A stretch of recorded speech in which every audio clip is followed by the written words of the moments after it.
first of all, I just have to tell you, I've only recently watched The Wire. I didn't see it during the day, and I've watched every episode of Boardwalk, but I think you're the coolest. I was saying to somebody, I think you're like the Black Steve McQueen. It's the best. So thank you. No, thank you. And so I hope what we could do is just sort of do like a big picture interview, just build up to the present. And so to begin with, where were you born and raised, and what sort of a childhood did you have? I had seen in another interview you called it turbulent. What does that mean?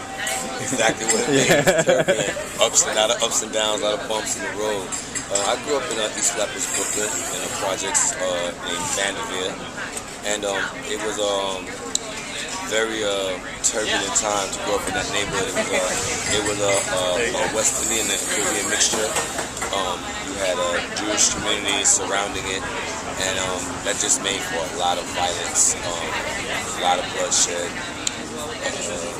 And I grew up as a child who, in my household, my mother was the adult. She didn't play certain things, and certain things were not allowed in our house. So I grew up, pretty much as a stoop kid, and to reference The Wire. And I have friends who I still love and speak to them today who became corner boys and who become notorious. But I knew that I had no business crossing that line because the streets would have ate me up. Not that I thought I was better, I knew I could not survive that. So I kind of, my thing was I became a party kid, complete with party favors and everything, and that was my thing, I just, and that kind of was my demise in a sense. Well, I understand that you were, after you said, as a young guy, you had sort of a few bumps in the road, but you got this job at Pfizer, from what I understand. You're in business school at BMCC, and then what's the turning point? I think it's awesome.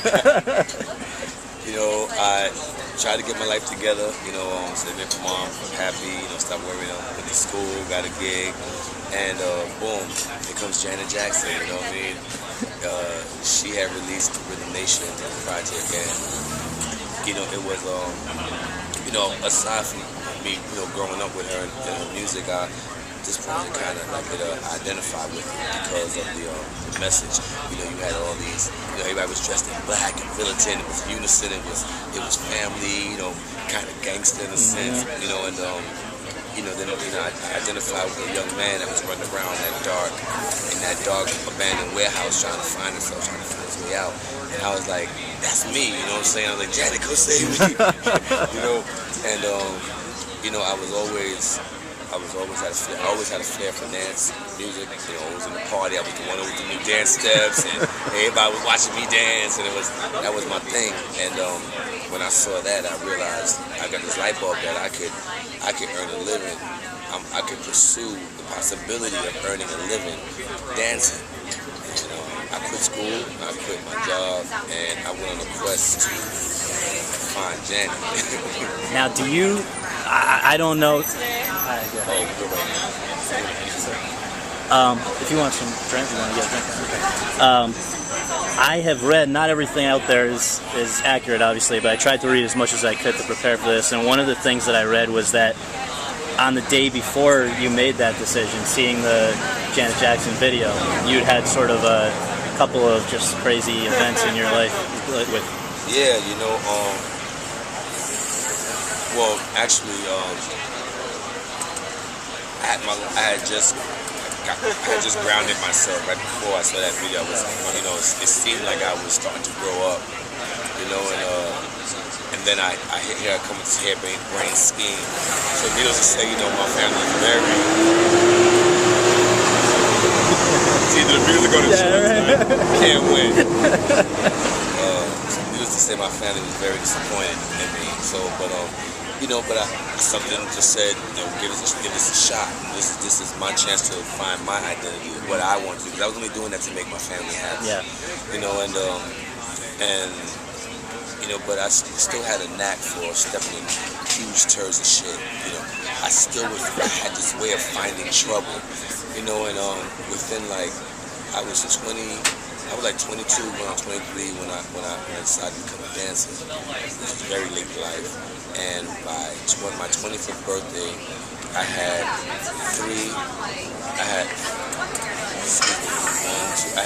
two grand theft auto charges and $150 down my face and a happy face. All by the age of 25. Wow.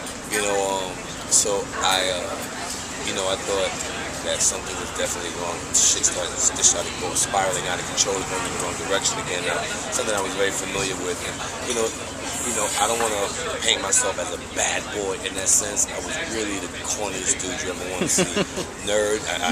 I would do anything to avoid confrontation. I was not a fighter, but I had a way of always finding myself in trouble, like big trouble. You know what I'm saying? And this was that started to stir up all over again, and I thought that was probably the second time that I thought I was going to die. By the age of 25, I had two very strong feelings that I was not going to be around as long, and that was the second one. The second one was when I got the two grand theft auto charges, and we call it $150 in the street. But well, I wanted to ask, I don't want to belabor the point, but I just wanted to ask you about that because I read it's the night of your actual 25th birthday. Correct. And that, just maybe since it was sort of a turning point, not only, with having physical change, but also, a change of direction in the rest of your life, maybe you can just explain what happened that night, if you're comfortable doing it. I don't want to push you to talk about it. It's really nothing special. It happens all the time. I got drunk and I got it twisted. You know what I mean? I had that liquid courage in me, and I poked my chest out in an environment that I had no business doing that because I know in my right mind that's not who I am. And I get to change something that I normally would have ignored. We zig when I zag. I got the $150. Yeah. Nothing special. Just it was just me being out of character once again. And as you said, it was like a pretty near death, right? I mean, yeah, he had a razor. He had a razor in his mind. I never even saw it. He could have finished this across my jugular. I would have never been known with him. Too drunk. So after that happened, how did things change? Did you think they were over for you as a guy who could be in front of the camera as a dancer or whatever, or did you think, did it make it harder? That was the point. If there was ever a Brooklyn state of mind, and if I possessed it, that's when it kicked in. I was determined not to traumatize myself with the situation, and something just said, treat it like a pimp. So what? I threw the baseball cap on in my face and I walked around and I told people that, who didn't know me, I said that, I found out that I'm, my tribe from Africa the same as Seal, so these are my tribal marks. Yeah, I did this, keep it moving. Yeah. And I immediately, I remember having stitches going back in dance rehearsals. Right away. With the stitches in my face away. I went right back to work. I got a job. I was real good at getting really good temp jobs. I had gotten a job. I got cut November 22nd, and for the holidays I was working at American Express, doing you call off on the credit card. What's the looking for? Verification from the stores. I would be on the phone, like boom. I knew all the codes. When if a car was stolen, so I would tell my friends I knew who do credit card crab. I was like, yo, listen, when you hear them say 10-1, get low. Ho on the way.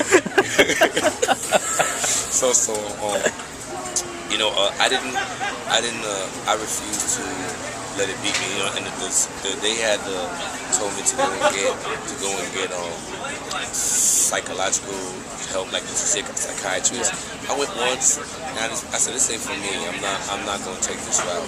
In fact, I didn't allow myself to feel this.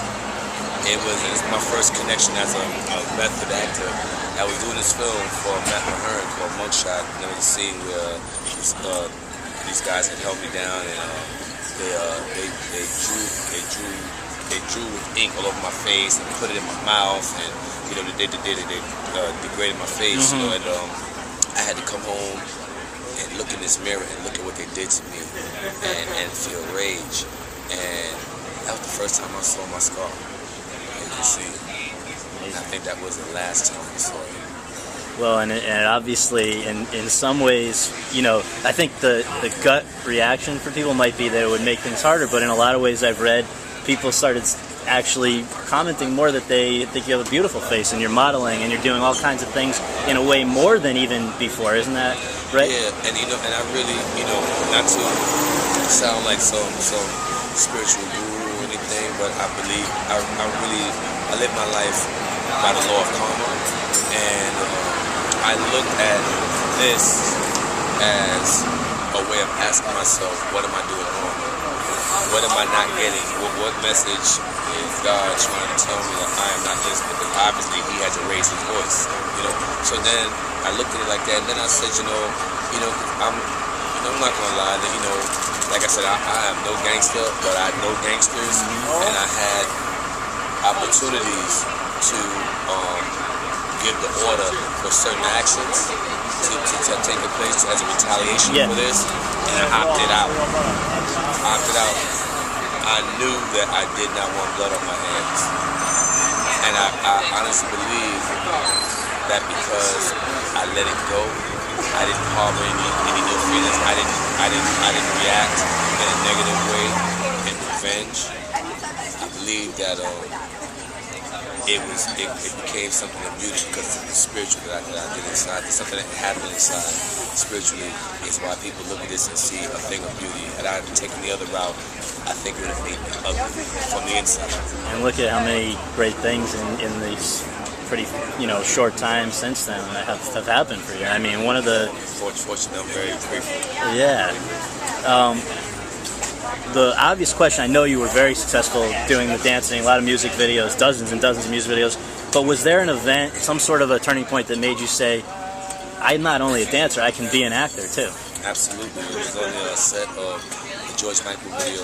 He had done he had took a Seal song and morphed it. It was called was that Killer? Killer, yeah, I think it was Killer. And Marcus Nispel, you know, he was directing that. It's like, we're talking like, I'm like at least about 30, 40 videos deep by now. And he was shooting me and he kept screaming in this thick German accent. Michael, emote, Michael, emote. Give me pain. And I was like, the fuck does emote mean? You know, and it was like, you know, the bulb just went off in my head. It was literally, I had like a revelation, like, oh shit, I'm actually acting. You know, and you see me with my bald head, I'm going through like, you know, way over the top, of course. But it was like, I felt what he was telling me to do. It hit me here. And I was like, you know, then, you know, you just kind of like, you know, you put it out there. You know, I literally changed up my resume. I added the word actor to model dancer. And, things started to shift. And I know you have a unique, awesome story about your first big break. Nobody else can have the same kind of story, so I gotta get you to tell it if you're willing. It's just too good. I mean, you know, Tupac, the late great Tupac Shakur, had seen a Polaroid picture. You know, because in the city back then, you know, you do these music videos. When you audition, they go in the room, go against the wall, and they Polaroid you next. So at this point, I had like tons of Polaroid pictures around the city, different various production companies, and he was shooting this movie called Bullet with Mickey Rourke out of this particular production company, and I saw this, and I know the picture that he saw. It was a dark Polaroid. I hated Polaroid because you could never see me, and I had this dark purple sweatshirt on that had the word gravy on it, and he saw that, and he said, yo, he could see my scar. And he said, yo, go find this dude. This dude looks thugged out enough to play my little brother. And he had Julian Temple's production company, like, look for me all through New York. And he said, no, I got a call to come in. And I read for it. And, yeah, the rest is history. The rest is history, yeah. Not long after that, and I read another interview where you talked about 3 acting teachers who you started working with not long after that, and I wonder if you can just say how you came to them and what you learn from them? Because here, before that, like you were saying, you understood how to emote, but maybe you didn't understand all the nuances that you now bring to acting. What did these three people teach you? Well, how I met them is, really quickly, I became a bald-headed boy with the scar. That shot around New York like a bullet, and I knew that was going to get old. It was already getting old for me, and I knew that was going to wear off. And I had enough common sense to know that if I wanna parlay this 5 minutes of fame, I'm gonna have to go and get some substance under my belt. And I knew that I was back to train on some form of fashion. I was doing an extra job on NYPD Blue, right? And I was coming home, and it was a long day. Back then you had to bring your own clothes to set and all that shit. So I remember walking down East 4th Street trying to get to the D train from like Avenue D or some shit, which I way out of the city. And I was like, damn, if only I had a blunt right now, And I just wanted to take the edge. I wanted to smoke some weed. And I'm walking, and next thing I know, hey, yo, Mike, what's up? And I look up, and you got this blonde-haired, blue-eyed dude with his brother, this black dude, and they were sitting there smoking a blunt. And I was like, there is a God, So, come to find out that they were both interns at the Mama Theater, and they were both working in the Ellie Stew and blah blah blah, woo-woo. And before you know it, I was every other day I was in the Mama Theater, running around there like a kid, and smoking weed and ditching her when she, Ellen coming, I put the weed out, and hey, shut up. And so Ray and I, the brother, he's he's from Philadelphia. He and I really, I kind of adopted him as my little brother, saying he was out here by himself in Philly, didn't have any family. And I was like, man, my mama's your mama. And we clicked, and one day Thanksgiving, he called me and was like, yo, Mike, you got to come down to the theater on Thanksgiving. I was like, Ray, come down to the theater. I said, man, my mom's, we about to pray and break bread. He's like, yo, trust me, get down to the theater and bring your headshot. What? So I go down there, man, and and he brings me right to Ellen, and she's looking at me, she's giving it the up and down, and she starts talking to him. She's like, he'll do just fine. Get his information, and set him up, and I'm gonna fire you and give him the job. She's talking to him in his face, telling him that she's gonna fire my friend and give me the job. So I was like, so he looked at me, I'm like, yo, Ray, you ready to go? This bitch is crazy, bro. Let's go, man. Let's go back to Brooklyn. So he was like, no, you're gonna do it. He's, I don't wanna do it, no way, you're gonna do it. I'm gonna train you, and you're gonna do it. And I was like, you serious? He's like, bro, I want this if I coach you down here. So that meeting turned into a 3-hour rehearsal. I missed my Thanksgiving dinner. One was pissed at me. And, that was the first thing I did in the theater, was a play called Tancredi and the Median City Opera. And I learned a lot from Ellen. That whole experience, it was a very European world. We worked with a lot of these Italian actors that were flown in, that were exchange students from Italy. And it was just a whole other world I'd never been exposed to. I had to learn how to sing opera, and I had to learn sword fighting. It was very educational. And then the same guy, Ray, calls me again. I think it had to be right after the holidays, right? Freezing cold. Yo, Mike, come down to Harlem. Get on the train and come to Harlem. Like, yo, Ray, it's freezing outside. I'm not coming to Harlem, bro. He's like, yo, come to Harlem. Meet me on 25th Street. Meet him, he takes to this next theater, National Black Theater of Harlem. I go there, he had me read for a small role in this play called Endangered Species.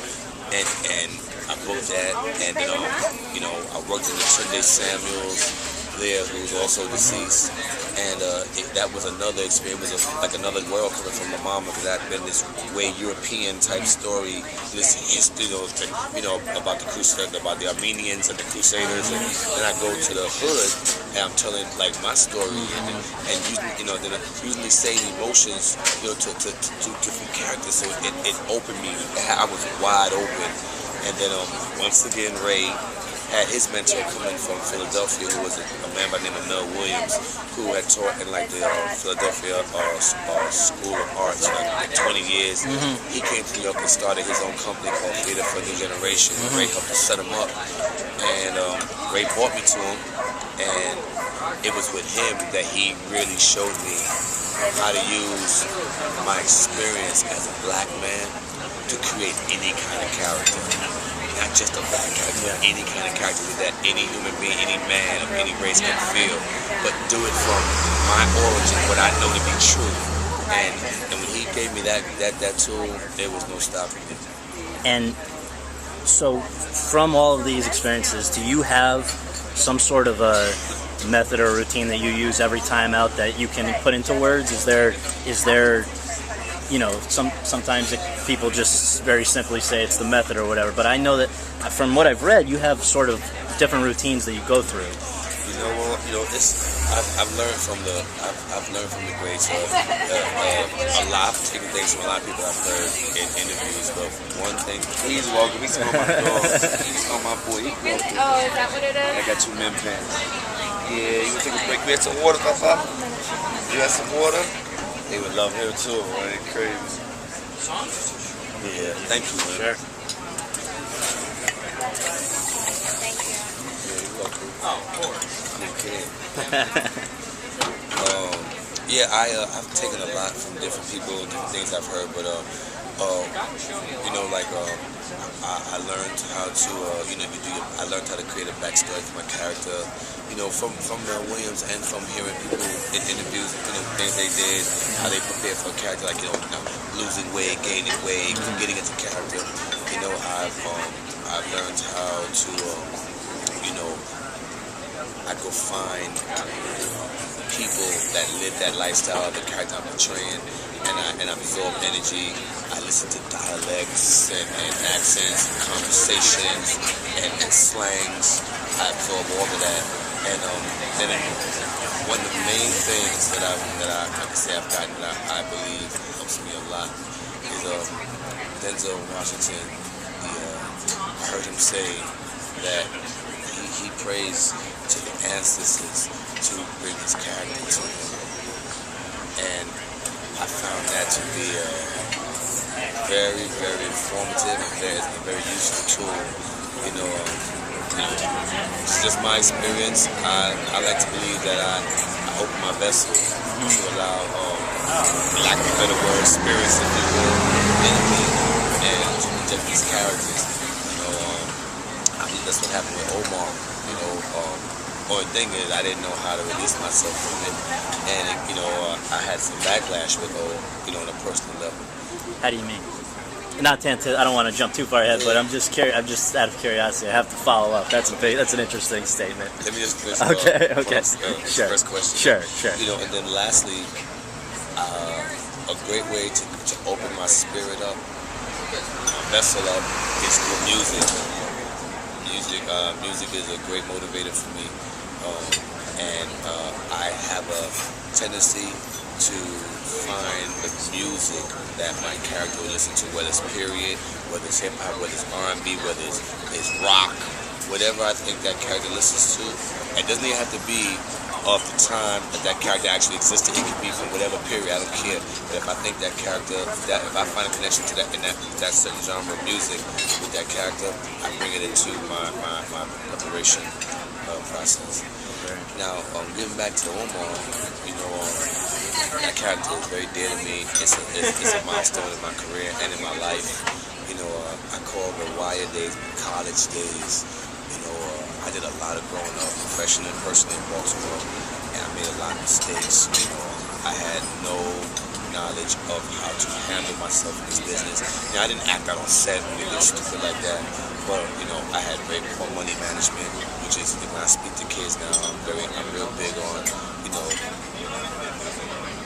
having them go about means of finding out ways of managing money early, I said, don't be like me, grown man, having to pay an accountant or a financial babysitter, because I don't, I'll go shopping before I pay my rent, you know what I mean?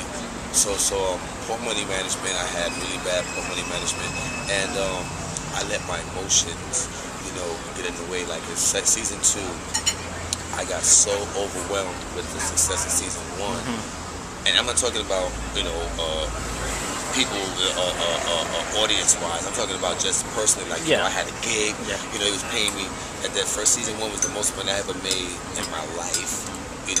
And I was like, oh my God, I found the money tree. So I went in season 2 and I spent an insane amount of money to set up shop because I also fell in love with the city. I went to move down there, and then I got introduced to the mind of David Simon, where he writes different scenarios for the season. And when season 2 hit, and they brought all the white actors in and told the Doc story, and and I wasn't a part of that the way I thought I should have been. I went to an emotional tailspin, and I turned to a big baby, and he gonna give out this one black people. Well, it's made the show, they gonna give it to the crackers, and that's not fair. And what I did was, I just like. Well, I pouted, what I'm saying? I ran around Baltimore, and I just like on all my free time, instead of being productive, I ran the streets, and it was very costly. I wasted a lot of money. I started drinking and drugging again, and at the end of season 2, I was forced to move back to my projects and sleep on a mattress on the floor. As the show is really taking off. Yeah, at the end of season 2, I was on the floor on the mattress in my project apartment, and that was not a good feeling.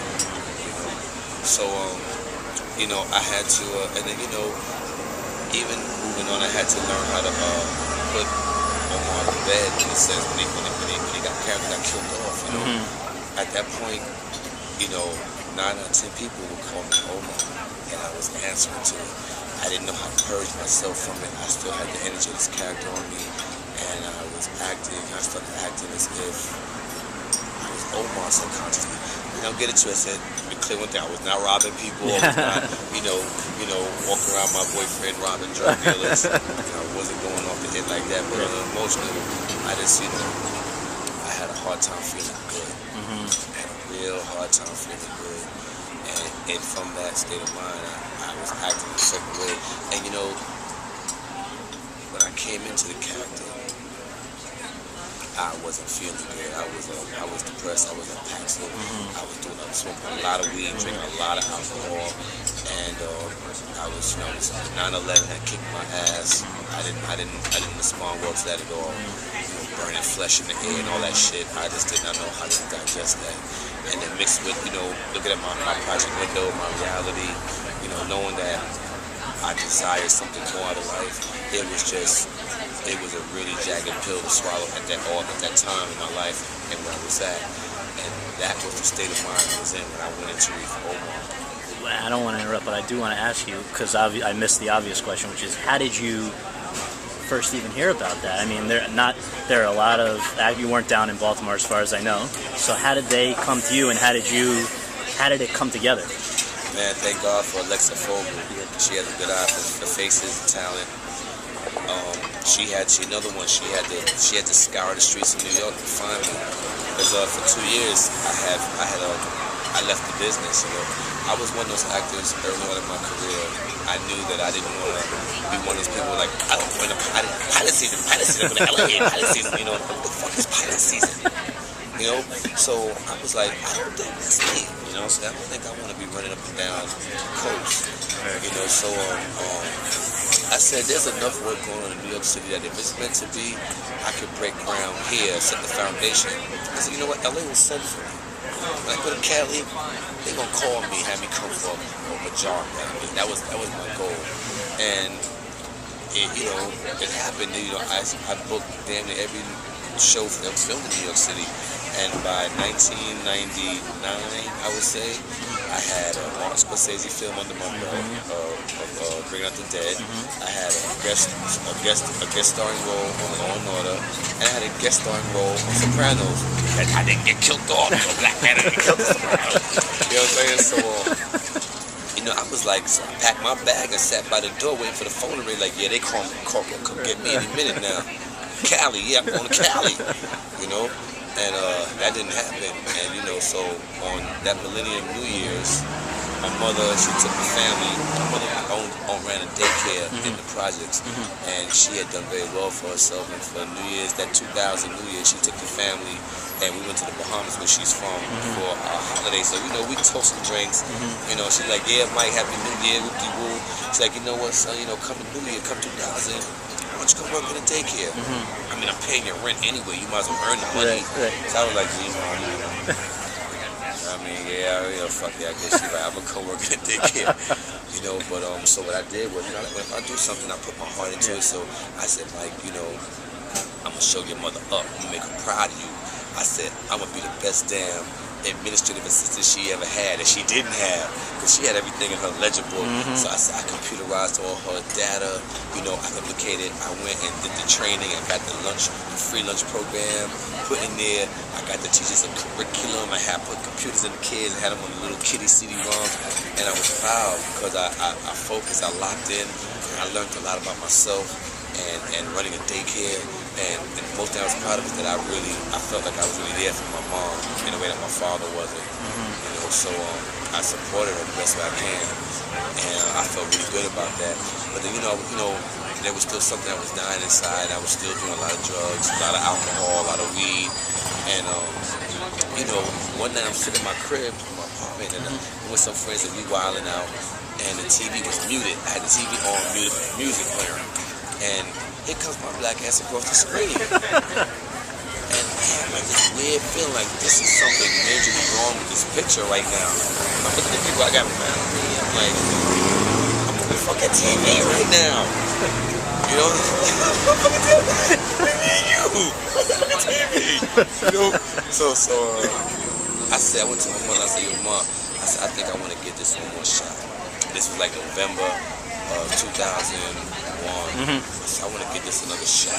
I've been working in daycare for almost 2 years, and I put together this package and spent all this money. I bought all this money for my mom, put together this package and I put it out there. I had a hit list of 10 people. I said, I'm gonna reinvent myself, send this package out to introduce to the industry. Michael Kenneth Williams is back. You know what I'm saying? And no one answered. I got not one phone call. I spent like, to the better summer, like 10 grand.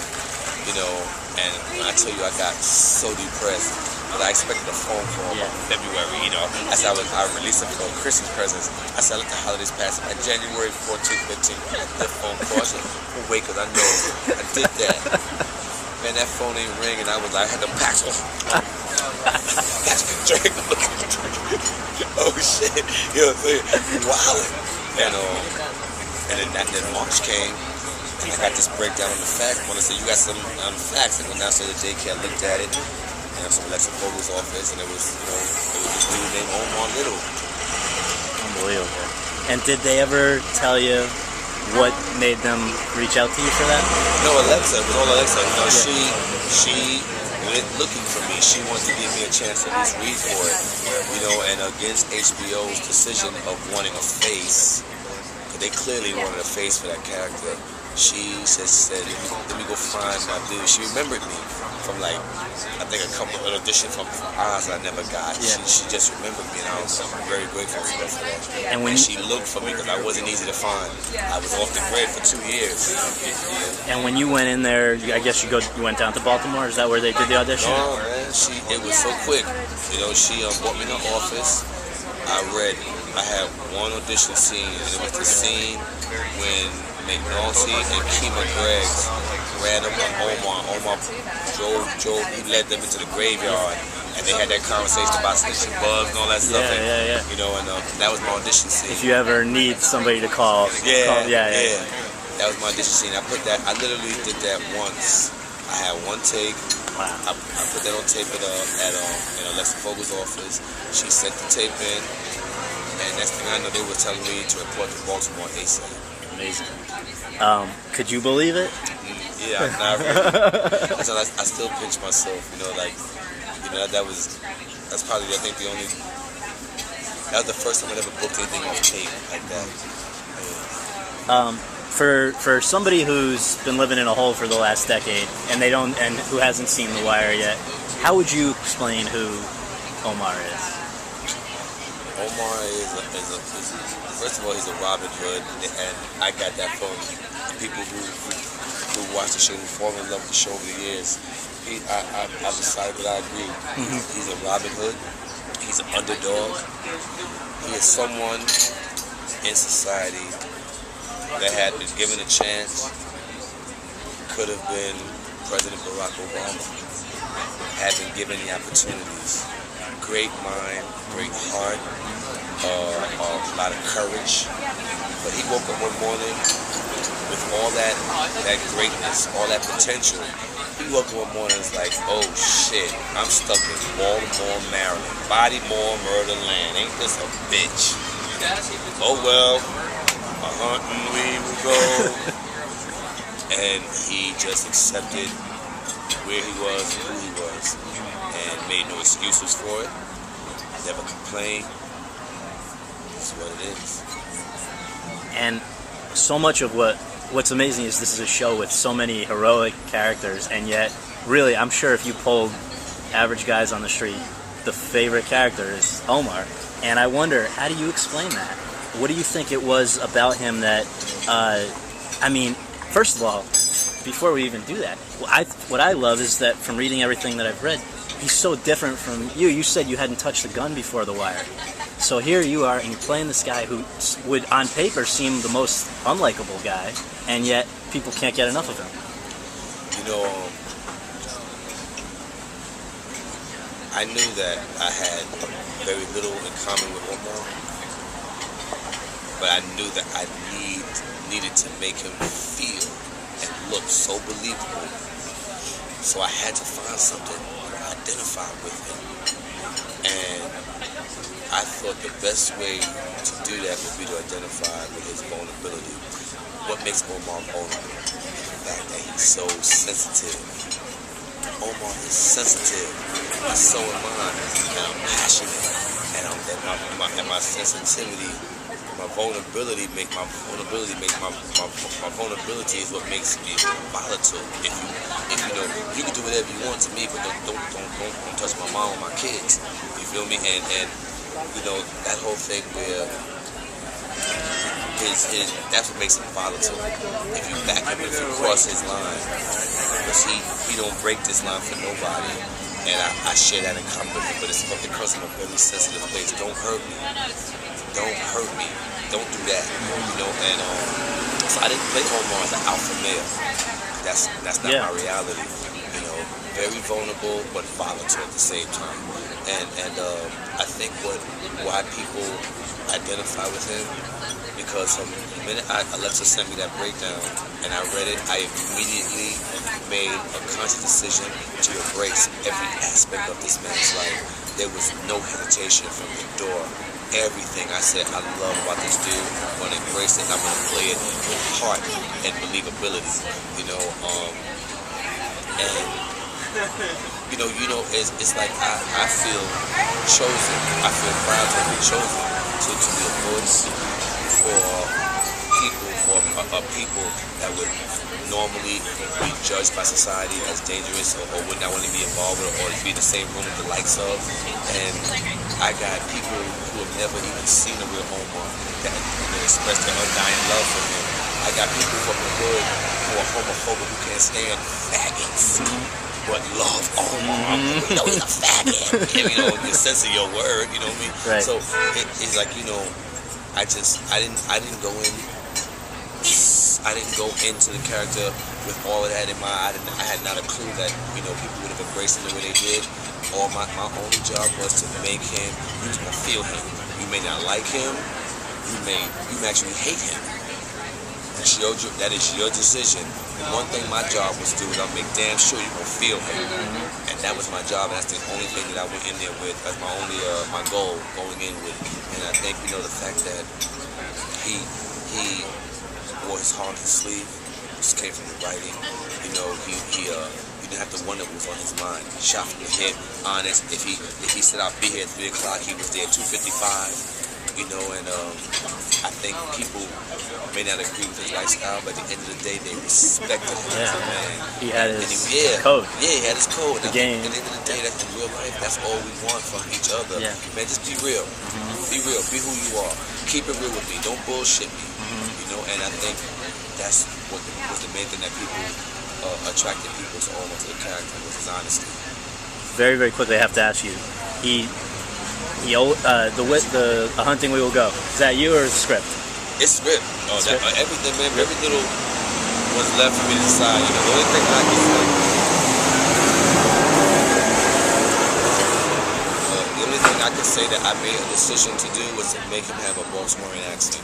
I didn't want him to sound like a dude from Brooklyn, but you know, David and them, they have it written as the farmer and the Dell, which is where the supporters of it. I hate to say fans. I say the people who supported the show.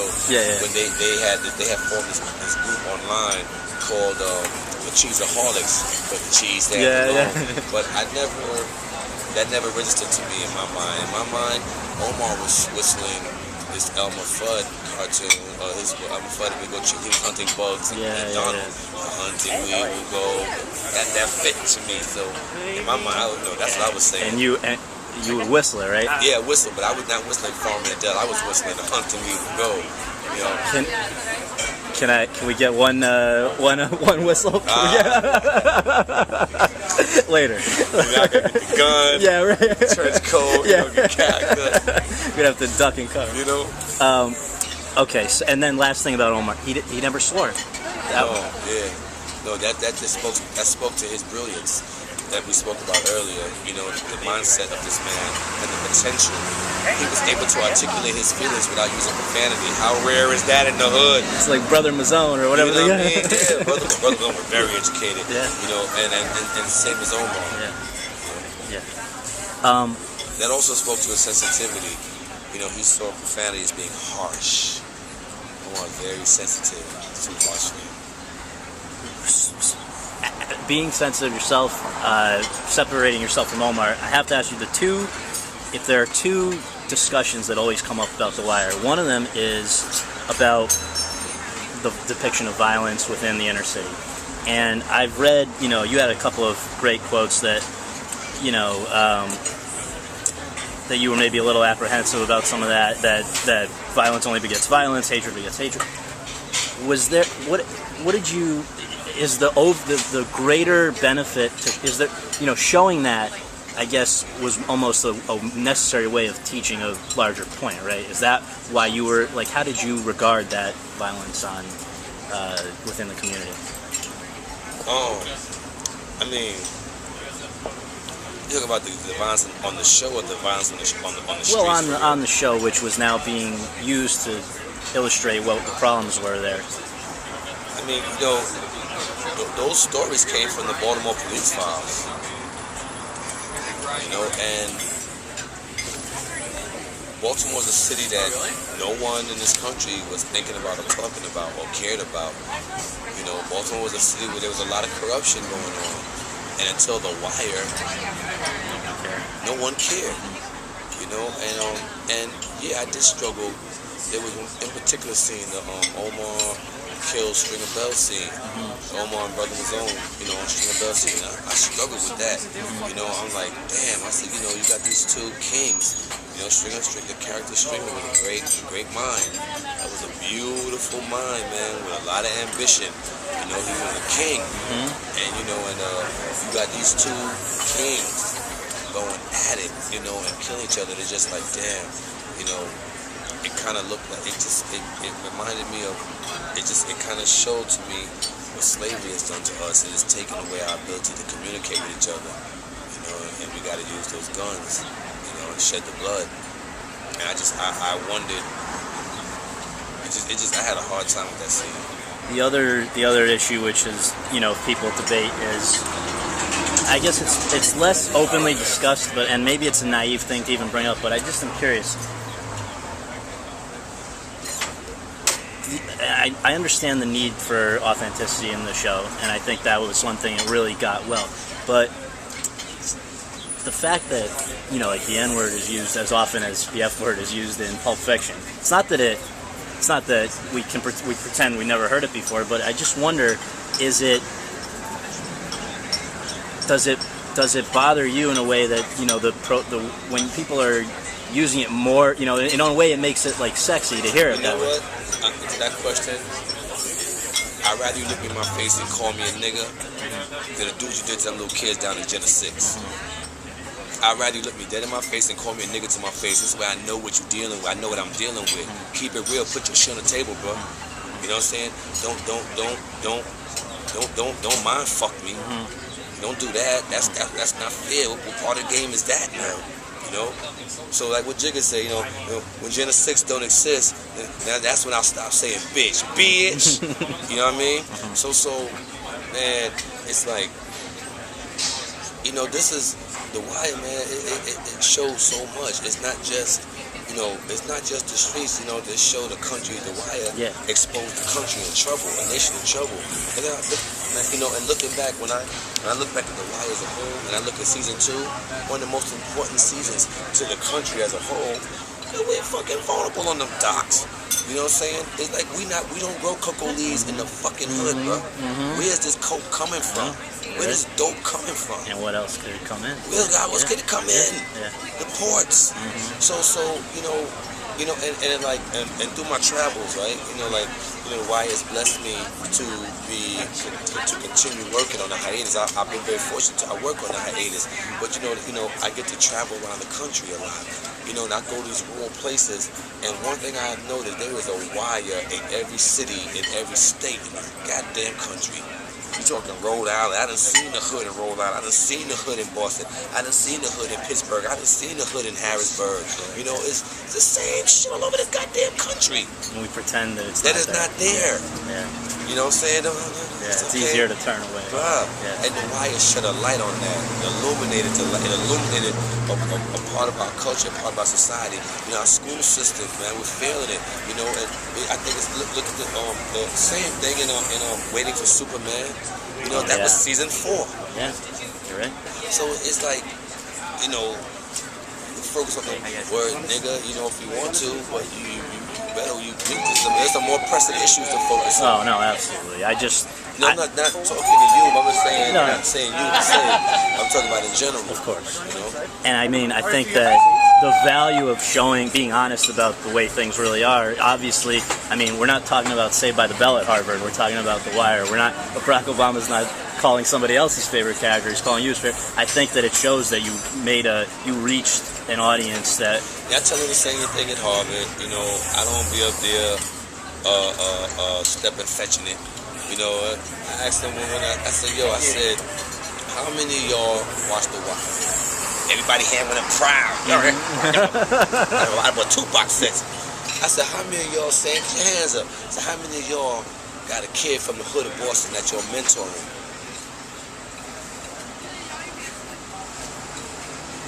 I said, that's the fucking problem. I said, what you calling me up here to talk for? It's not brain surgery, bro. So y'all up here at Harvard getting the best education, some of the best education in the fucking world. I said, Boston streets is one of the worst in this goddamn country. I said, snatch you up a kid, don't matter what color, snatch you up a kid, man, and teach them some law, teach them some shit. Don't get in here. Mentor. Yeah, you're right. You know, it's like it only does so much to talk about it. Yeah, man, it really does only but so much. Only the talking only go but so far. The next thing, it seems like, you know, an actor is really lucky if they're on one great show in their life. To be on 2 it's like unbelievable, and so soon after the first. So because really now what we're talking about is Boardwalk. I heard you were in Cape Town, which is where my mom's from. I was just there too, and it's a great place. Man, I love Cape Town. And you're there working, and I heard you were having some fun. And then a little too much fun. A little too much. Well, it's easy to do with the vineyards and everything there. But so now you're in one of the most beautiful places in the world, and you get another phone call, I guess, or what was? Yeah, you know, the fact that I was having too much fun in Cape Town was a sign that I wasn't doing what I was supposed to be doing. And my instincts, my conscience started kicking in. Was like, Mike, I think I want to be off this show. You know, I was rocking and rolling in Cape Town hard. you know, and I just knew that I knew I would not have survived 4 or 5 years. You can't tell, not the rate that I was going, you know, and you know, I didn't feel challenged in the character, you know, so I actually let out of my contract even before I had heard any word of Boardwalk. I said, you know, I just don't want to be out here anymore. And then boom, the phone call came, and it was the same thing. They said, stuff on tape. I did. Nev Campbell, she read against me. Nev Campbell, really? Yeah, Nev Campbell, she ran the lines with me, and my man taped it, and we sent it in, yousentit.com. And next thing I know, they were saying I booked it. You know, and you know, it's you know, they say lightning don't strike twice in the same place, but man, I'm living proof that it does. You know, I can't. There's no words to say how fortunate I am. You know, to keep it real, as a black man in Hollywood, not only just to land those 2 roles, but as a black man in Hollywood, to go on these 2 shows back to back, you know, on such a great network as HBO. I can't, man. To say I'm fortunate is an understatement. And with that one, like you mentioned, you worked with Scorsese before, but was he really the deal sealer, or was there somebody else there? You know, I know you remembered me from Bringing Out the Dead. Yes. But honestly, I owe a lot. For me being on Boardwalk, I owe mostly to Tim Van Patten. He and I had a great relationship on The Wire. You know, I think he really, out of everybody, out of him, Terry and Marty, I think he saw me firsthand on The Wire and what was going on with Omar, and I think he pushed the hardest to get me on the show. The creators of, you know, everybody with Boardwalk gave you some, from what I understand, gave you some history about the characters, but you took it a little further. What did you do and what did you learn from what you did on your own? With Chalky? Yeah. You know, well, with Chalky, my main goal with Chalky, because there were some similarities, I had to make real sure that there was no Omar present. Because even though they're very different, there's also a thin line that separates them two, and I didn't want to cross that. That was my first main thing I wanted to do, and I really dug deep into my ancestral energy with Chalky. You know, I know I have uncles that remind me of Chalky that are no longer here with me. So I pulled on their energy, you know, and then I created this backstory, you know, where, you know, I said he came from the South, he came to New York, he came north for a better way of life. He had a gangster's mentality when he got to Atlantic City. And he was a businessman in every sense of the word, you know, which way he different from Omar. Omar was in it for the thrill of the hunt. Chalky is a businessman, but they both have the same code, the same morals. You can see Chalky's. You can see the morals he has when Maya Langston tries to get him in that little bullshit. You know, you tell Nucky it's gonna cost more than 10 grand to get me to fuck him over. Bigger man than that, yeah. You know what I mean? And so that's what they share in common. But you know, it was so funny. I ran to Mike Tyson in LA a couple of weeks ago, and the first thing he said to me, he's the only one that knew that Chalky was a real person, that he was really a boxer. You know, although I don't bring much of that into the character. It's good to know. Yeah, but it's good to know the background. You know, he could take a hit. You know, he's in it for the long haul. Yeah, absolutely. And Chalky goes down in history as one of the greatest, 100 greatest hitters of all time. That's amazing. Boardwalk shot right around here, is that right? Yeah, Brooklyn. We shoot at the Brooklyn Navy Yard, though, Spanish studio. Having done The Wire on the actual location, is it any easier or harder? You know, this isn't obviously Atlantic City, but they did a hell of a job from what I've heard recreating it. Oh man, it's amazing. Even when you look at it with the naked eye, you can't tell it's a set. It looks so real. It looks like actual buildings. Yeah. But I mean, for me, coming from Baltimore here, you know, when I left, you know, when I was on the mattress on the floor of my project apartment, the next step for me was eviction. I got evicted out the projects, and that's when I left New York City. And I have been fortunate enough to just live on the road. I lived the life of gypsy, out of my suitcase, going from one set to the next, and it started to wear on me. that really started to wear on me. I had a hard time getting grounded. And, you know, when I found that book Boardwalk that was shooting back in Brooklyn, I felt like I came full circle. You know, so I'm very happy to be home in my borough. And I remember years ago, when I would drive, on my route to the city, I would never take Flatbush Avenue or Rogers because the traffic was too congested.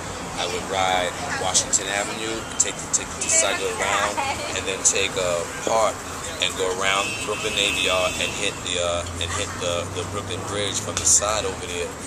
And back then there was always this talk that De Niro was going to turn the Brooklyn Navy Yard into a film studio. And I was like, oh man, they're going to turn this into a Hollywood. I used to call it Hollywood.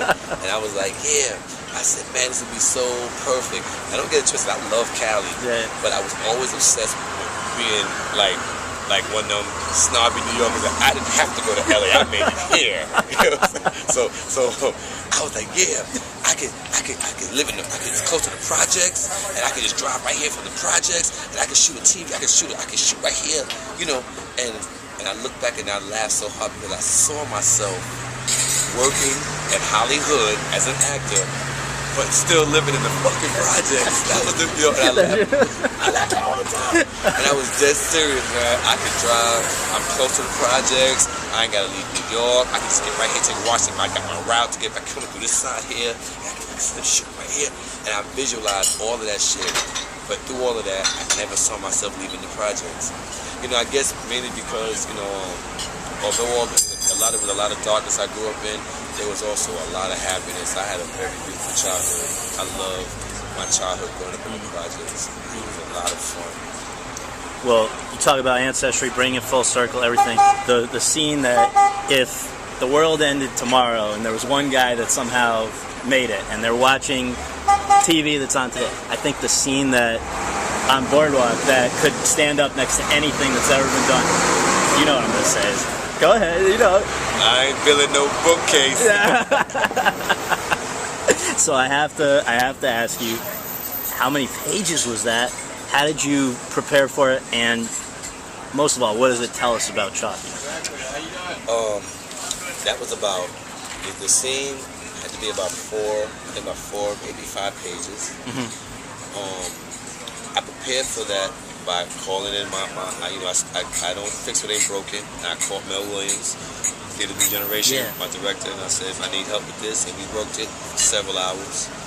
And my goal was to treat that like a one-act play, like a one-man show. I wanted to have that scene. I wanted to have them capture that scene and have it be so seamless that I wanted to give them the option of not having to cut it if they didn't want to. What that said about Chalky, we had the first insight to this man and his family life. You know, we saw how he revered his father. We saw that with all of this money and all his gangsterism ways and all his, you know, his high yellow wife and fancy clothes and everything, we see that at the end of the day, he loved his daddy. And he missed his relationship with his father. They took something from him when they hung his father. And that was probably the turning point that said, you never get me. You never, ever catch me slipping where you caught my father. He became a man that day. The last question, and this is the big picture one. You've been a part of these 2 shows that will be on any list of the greatest shows ever when all is said and done. They're 2, seems like families for you that you were part of, just telling stories of not only these people but their cities. You know, like we said, the President of the United States adores your performance like everybody else. At the end of the day, when we're all gone many years from now, how would you like people to remember Michael Kenneth Williams? Man, I just want people to remember me as a cool-ass dude. Someone who cares. And it's about his people. I would never want anybody to say, oh, he forgot where he came from. That would hurt me the most. Well, I think the cool ass dude part is checked off. You don't have to worry about that, and the rest of it, I'm sure it's gonna be all right. But thank you so much. I really, really appreciate it. Ricotta pancakes, baby. Let's get it in.